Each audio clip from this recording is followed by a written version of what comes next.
Olá! Já parou para pensar que o mundo parece meio travado, sabe? Como se estivesse patinando, sem conseguir resolver os grandes desafios? Pois é. Hoje, a gente vai tentar entender por que essa sensação de paralisia é tão real. Usando como base os últimos relatórios de desenvolvimento humano da ONU, vamos explorar o que causa esse impasse global e, o mais importante, pensar em como podemos começar a sair dele. Bom, vamos lá.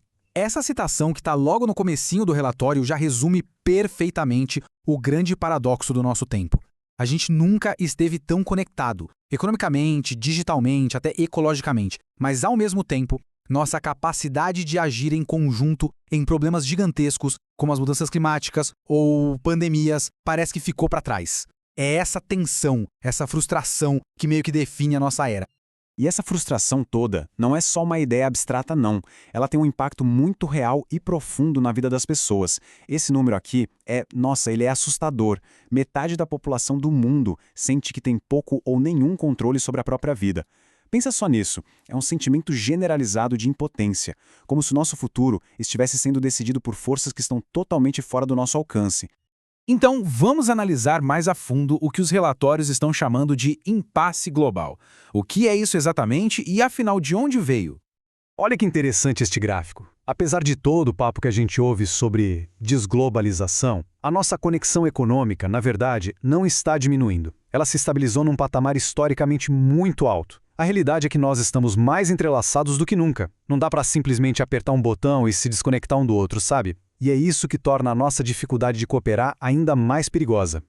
Esse impasse não surgiu de uma coisa só. É mais como uma colisão, um choque de várias forças gigantescas. Primeiro, estamos vivendo no que os cientistas chamam de antropoceno, a primeira era geológica em que a atividade humana é a principal força que altera o planeta.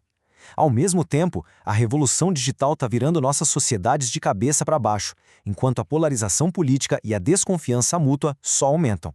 É uma tempestade perfeita.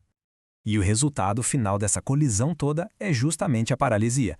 A gente fica preso em ciclos de desconfiança e de inércia justamente no momento em que os desafios exigem uma ação coletiva e corajosa como nunca antes.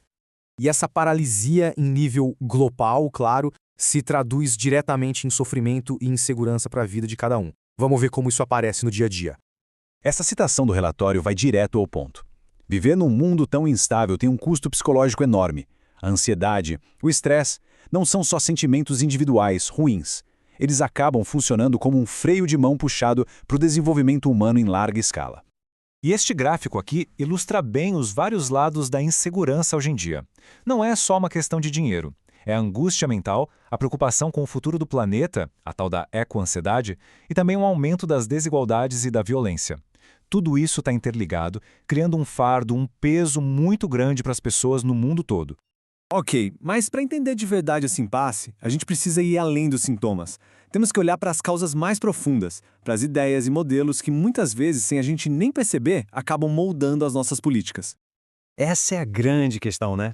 Por que será que as estratégias que pareciam funcionar tão bem no século passado, tipo focar só no crescimento econômico ou acreditar que a educação sozinha resolveria tudo, parecem hoje tão insuficientes para os desafios que a gente enfrenta? Uma das ideias econômicas mais poderosas do século XX foi essa aqui, a teoria do capital humano. A lógica é bem simples e parece ótima. Se a gente investir na educação e nas habilidades das pessoas, elas vão ser mais produtivas, a economia vai crescer e todo mundo sai ganhando. Só que é aí que está o problema. Embora a promessa seja linda, essa teoria tem um lado bem perigoso. Ela acaba colocando todo o peso do sucesso ou do fracasso nos ombros do indivíduo. Se alguém não progride, a culpa é da falta de competência da pessoa, e não das barreiras do sistema, como a desigualdade, que podem ter bloqueado o caminho dela desde o início. Então, depois de entender o impasse, o custo humano e até as ideias que nos mantêm presos, a pergunta é: como a gente sai disso? Vamos agora para a parte construtiva e ver como podemos reimaginar a cooperação. A conclusão fundamental dos relatórios é que aquele modelo do interesse próprio racional, a ideia de que todo mundo age só para maximizar o próprio ganho, que dominou a economia e a política, simplesmente não dá mais conta dos desafios de hoje. Não dá para resolver a mudança climática se cada um agir só pensando em si. A gente precisa de uma nova mentalidade. E é aqui que entra o conceito de bens públicos mundiais. E olha, não se trata de coisas físicas não, é um jeito de pensar. É a escolha de enxergar os problemas que são de todo mundo, como um clima estável, uma internet aberta e segura ou conhecimento científico como oportunidades para todos nós prosperarmos juntos. Isso não é só teoria, não. Para construir a base dessa cooperação, são necessárias ações bem concretas. Os chamados pilares da paz positiva nos mostram o caminho. Precisamos de governos que funcionem, de combater a corrupção, de garantir o respeito pelos direitos dos outros. Esses são os alicerces. Sem eles, a confiança que a gente precisa para construir esses bens públicos simplesmente não existe. E isso tudo nos leva à nossa conclusão. O futuro não é algo que simplesmente acontece com a gente. Ele é o resultado das escolhas que estamos fazendo hoje. Os relatórios resumem o caminho em 3 ações essenciais. Primeiro, expandir a agência, que é basicamente a capacidade das pessoas de fazerem escolhas e, de fato, moldarem suas vidas. Segundo, investir de propósito em mecanismos de cooperação. E terceiro, abraçar a solidariedade, não como um sentimento vago, mas como um reconhecimento prático de que estamos todos interligados. E essa citação traz uma definição muito poderosa de solidariedade. Não se trata de sermos todos iguais ou de sentirmos a mesma coisa. Se trata do trabalho, do empenho de reconhecer que, apesar de todas as nossas diferenças, a gente divide o mesmo planeta, o mesmo destino. É um reconhecimento prático, não só um sentimento bonito. E para terminar, fica essa pergunta. Considerando a escala dos desafios que a gente enfrenta, será que a cooperação global ainda é uma escolha idealista? Ou será que ela se tornou simplesmente a única estratégia viável para a sobrevivência?